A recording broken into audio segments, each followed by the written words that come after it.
Assalamualaikum warahmatullahi wabarakatuh. Kami di sini dari kelompok 5 akan menerangkan tentang jajar genjang. Mari kita simak ulasan berikut ini. Di sini kami akan menjelaskan pengertian tentang jajar genjang, kemudian sifat-sifat dan keliling luas, dan yang terakhir adalah contoh soal. Apa sih itu jajar genjang?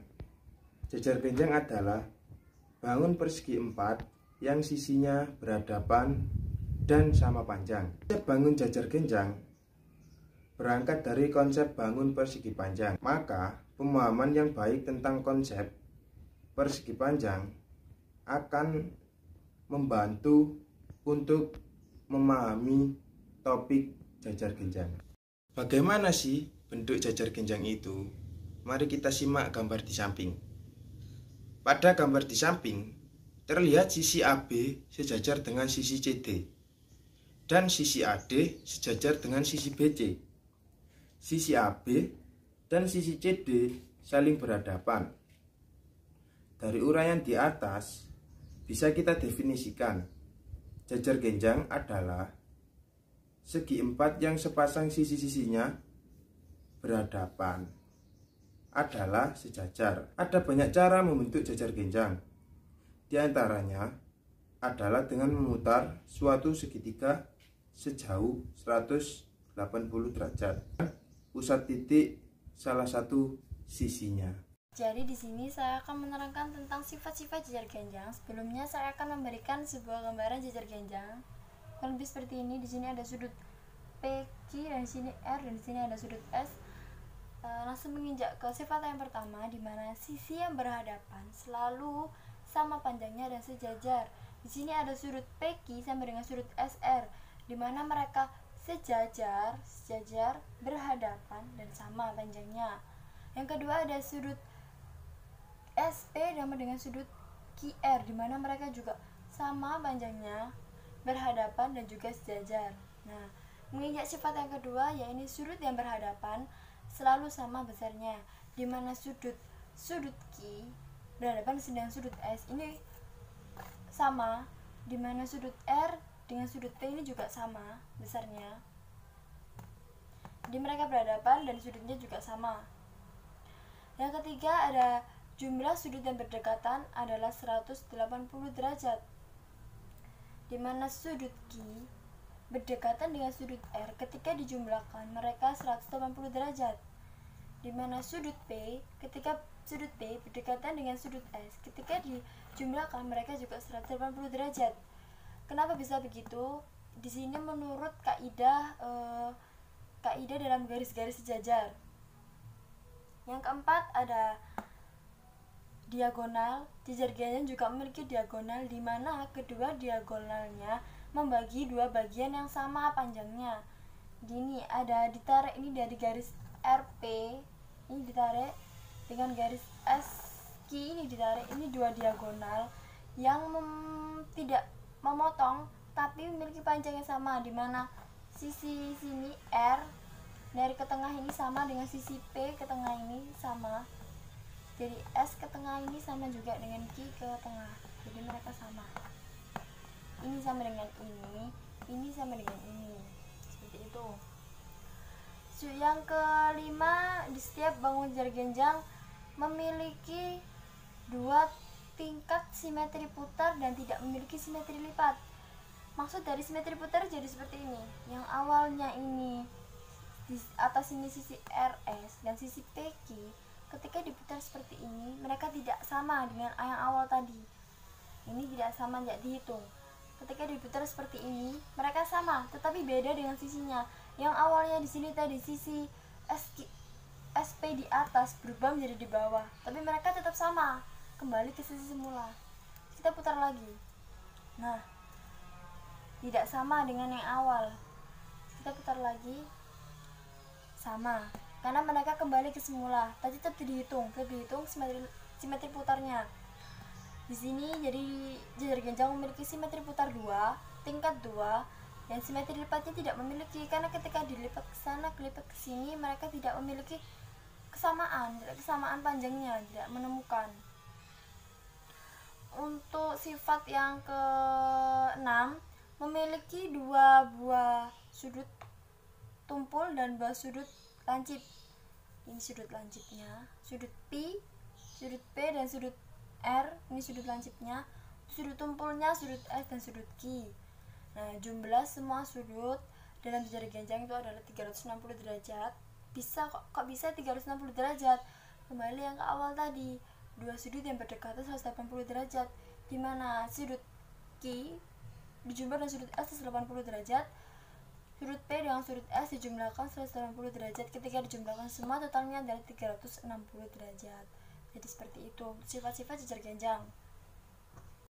Jadi setelah tadi saya menjelaskan sifat-sifat jajar genjang, setelah ini saya akan menjelaskan gimana sih caranya cari keliling dan luasnya jajar genjang. Jadi kita harus tahu rumusnya terlebih dahulu.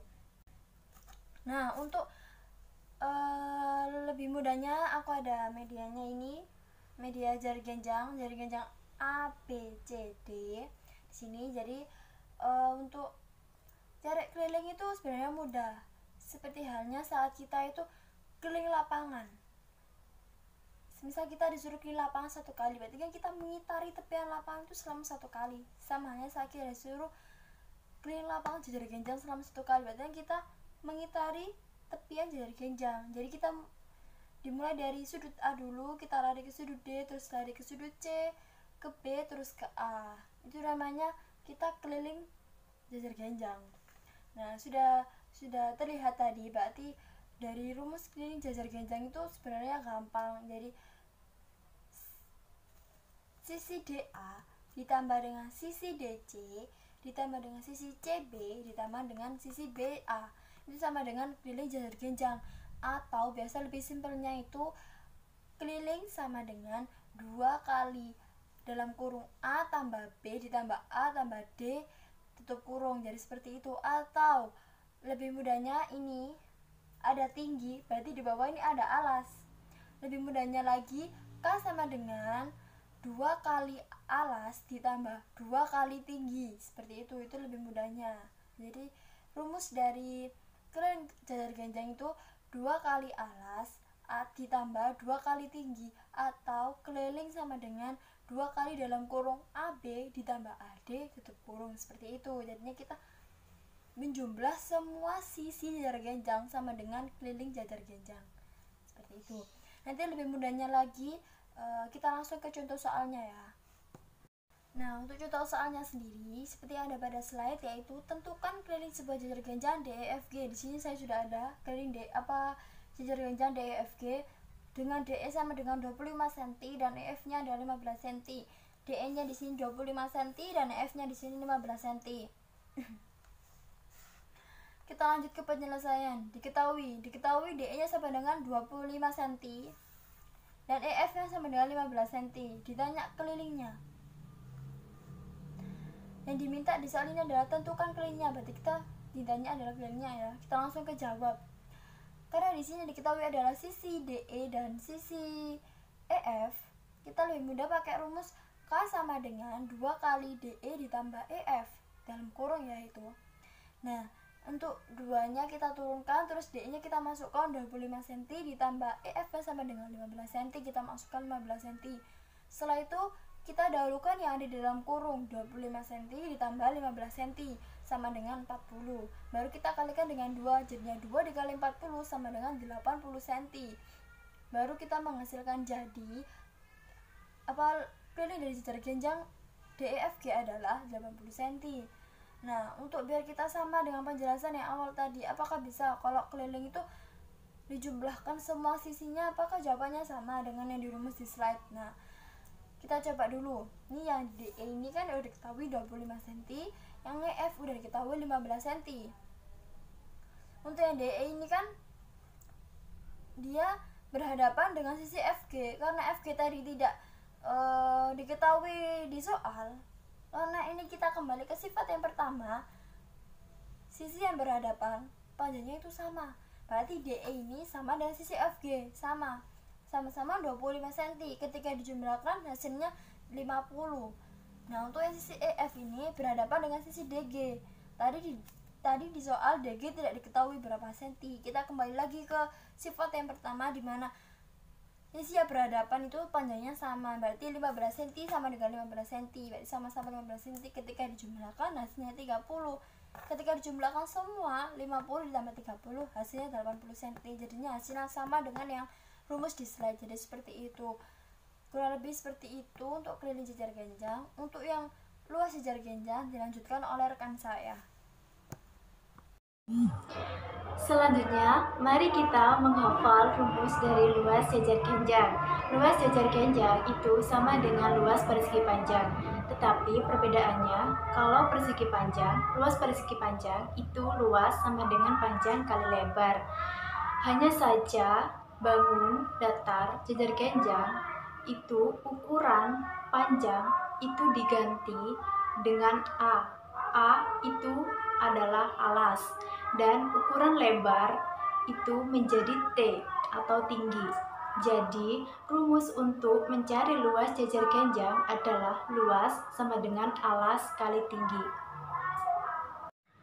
Baik, setelah kita mengetahui bagaimana cara untuk mencari rumus luas dari jajar genjang, saya di sini ingin mencontohkan dua soal untuk mengetahui bagaimana pengaplikasian luas dari jajar genjang.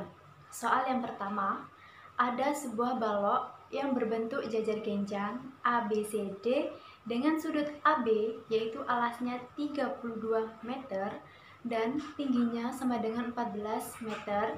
Cari dan hitunglah luas jajar genjang tersebut. Jadi untuk mencari luas jajar genjang tersebut, kita langsung masuk ke penjelasannya, yaitu diketahui alasnya 32 meter dan tingginya sama dengan 14 meter.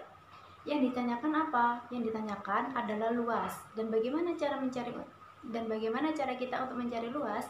Dan jawabannya adalah luas sama dengan alas kali tinggi, yaitu alasnya berapa? Alasnya 32 meter dikali 14 meter sama dengan 448 meter kuadrat.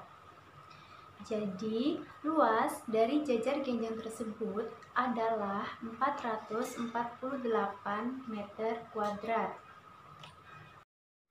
Baik, kita lanjut ke pertanyaan kedua. Ada sebuah kain yang berbentuk jajar genjang ABCD yang luasnya 66,5 cm dan tingginya adalah 7 cm. Cari dan hitunglah panjang alas jajar genjang tersebut. Jadi, untuk penyelesaiannya kita mengetahui bahwa luas dari jajar genjang itu adalah 66,5 cm dan tingginya adalah 7 cm. Yang ditanyakan itu kan adalah alas. Jadi jawabannya kita masukin rumus dari jajar genjang. Rumus dari jajar genjang itu sendiri adalah luas kali alas kali tinggi. Luasnya berapa? Luasnya adalah 66,5 sama dengan alas, dan alasnya masih belum diketahui, dikali 7 cm. 7 itu adalah tinggi. Jadi untuk bagaimana mengetahui alasnya, dan rumus dari alas itu sendiri adalah A sama dengan L dibagi T. Alas sama dengan luas dibagi tinggi.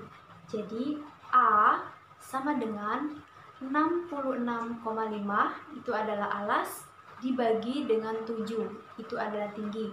Jadi A sama dengan hasilnya adalah 66,5 dibagi 7 sama dengan 9,5 cm.